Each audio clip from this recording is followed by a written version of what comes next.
Disclaimer.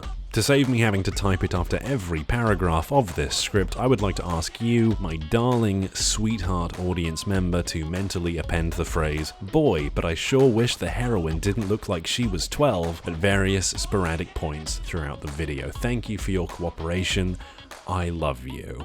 There's a lot to be said for making things a little bit darker. The comic book industry, for example, became far more respectable after Moore's Watchmen splashed a little bit of blood onto a smiley face. And as fun as Sunlight is, were it not for the cover of Night, the police would have apprehended me years ago for all the terrible things I've done. No Game No Life Zero postulates that it might be fun to take a light-hearted, pandering, explosively colourful isekai comedy anime and, splash a little bit of blood onto it.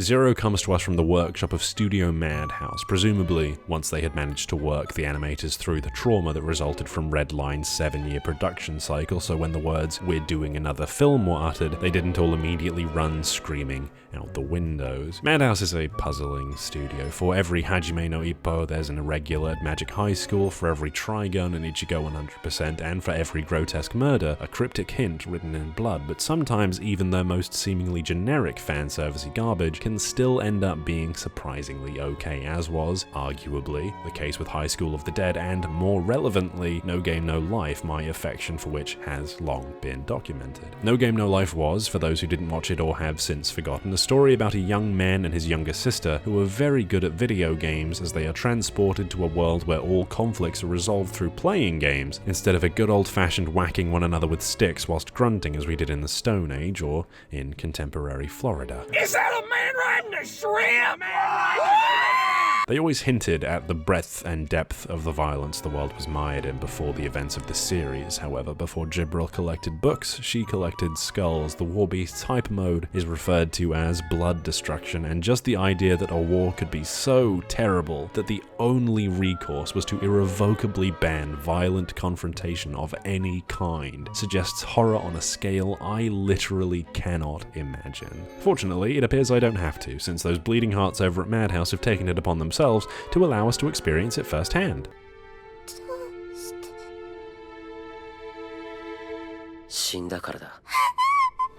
Thanks, guys. I think the perfect focal point for the differences between No Game No Life and its prequel are their respective uses of the former's explosively colourful aesthetic, born from the fact that the light novel's artist couldn't decide which hair colour he wanted his characters to have, and subsequently decided every single one of them all at the same time. It creates a very specific tone. It's saccharine, it's beautiful, and it reinforces that the theme of No Game No Life is, by and large, about the importance of having fun. It is a fun series. It is a series about playing games and having a good time. Yes, that's right, fun.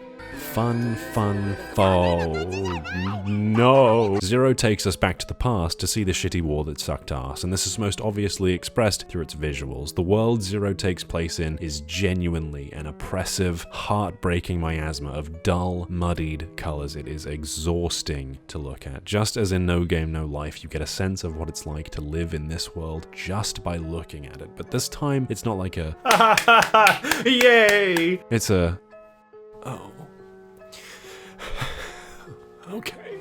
We see a world scorched by a war so brutal and horrific that the sky rains with ash, but not ordinary ash, rather the charred remains of the millions of magical beings who've been eradicated in this war, the mere touch of which results in immediate skin necrosis. I've seen a lot of dark settings in my time, but few, I think, have been darker than a world so ravaged by war that it rains the corrosive ashes of the dead in perpetuity.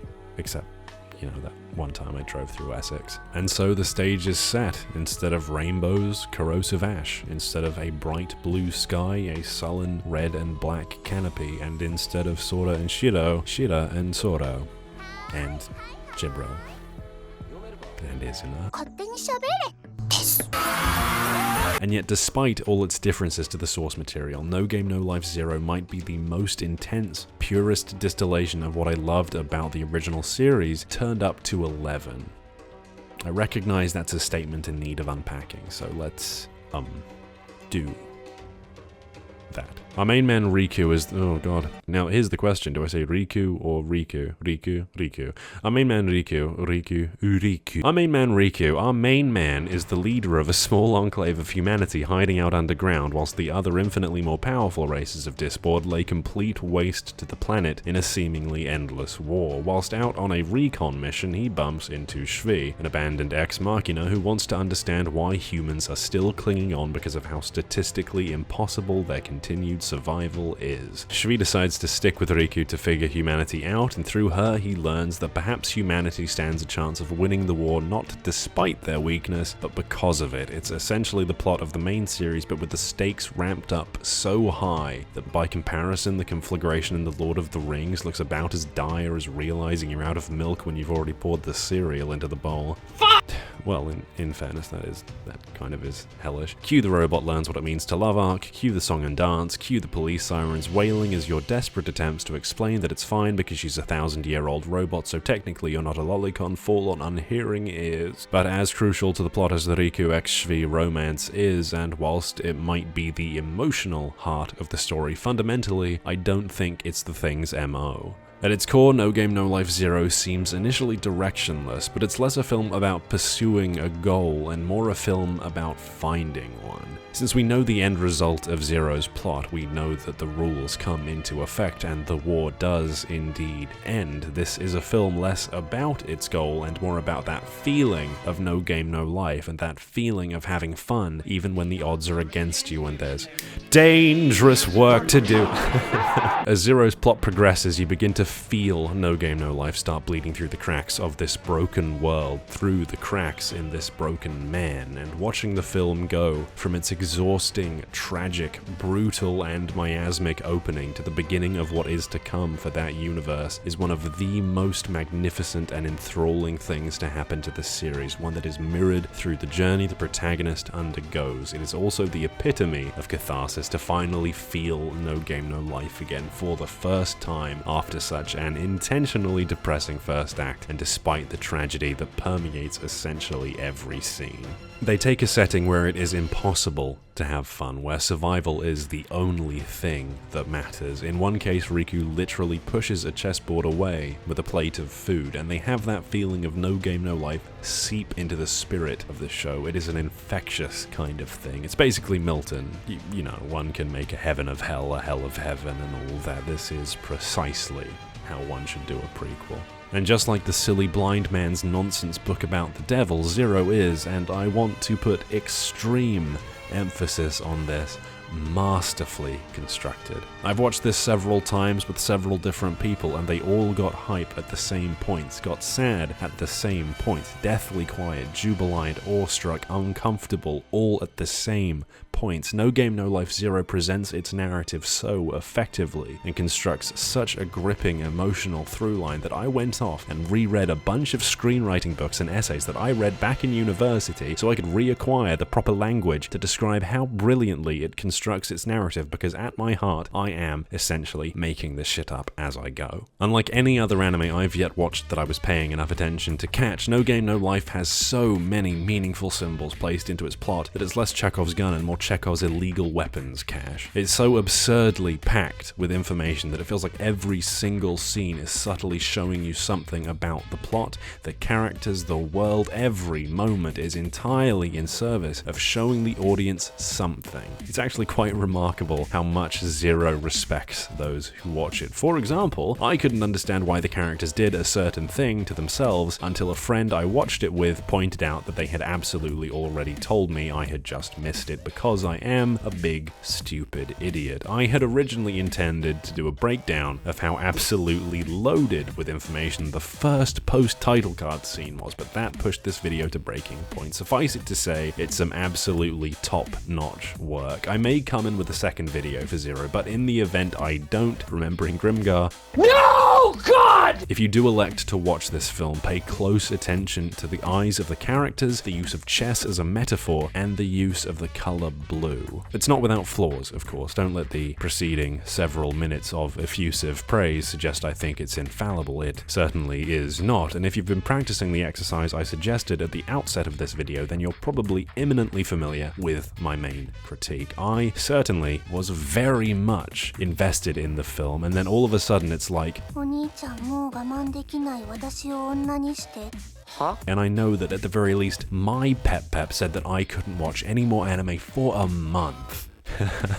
She really didn't have to be a loli. I mean, yes, I understand that she had to be a loli so we could all go, well, hold on a minute, do you think that she might be some sort of analog for Shiro, because we're all such a bunch of clever clogs? And then the small child will say, make me a woman, and suddenly I'm less invested in the plot than I am desperately hiding from the police storming into my bedroom.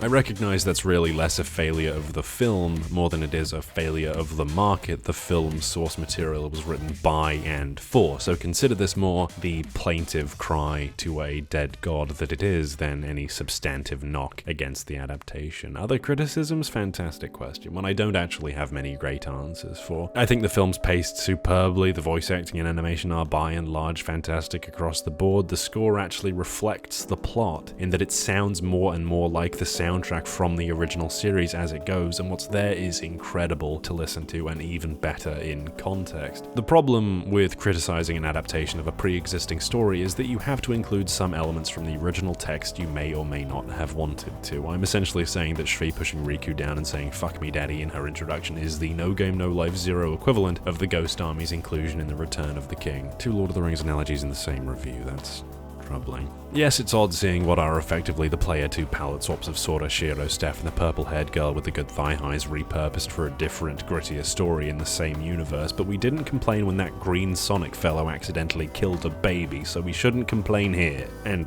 this is all rather paltry, because they do feel like different characters, even if visually it looks like Madhouse had slapped a filter on the previous protagonists and claimed that I'm not Sora! I'm my own original character! But these issues shouldn't preclude any desire to watch the film. I would, as I'm closing this out, recommend that you do watch No Game No Life, the series, before jumping into Zero. The film basically expects you to be at least casually versed in the setting, so it can bludgeon you over the head with the darker version of it. But beneath that grit and grime and heartbreak lies one of the most compelling anime films, or really films in general, that I've watched in a very long time. It may not have exactly been fun to splash a little bit of blood onto No Game No Life, but it turns out that recontextualizing the emotive core of the show into a more serious setting actually brings it to life in ways the base material never could. It is a thrilling piece of media. Gameを始めよう.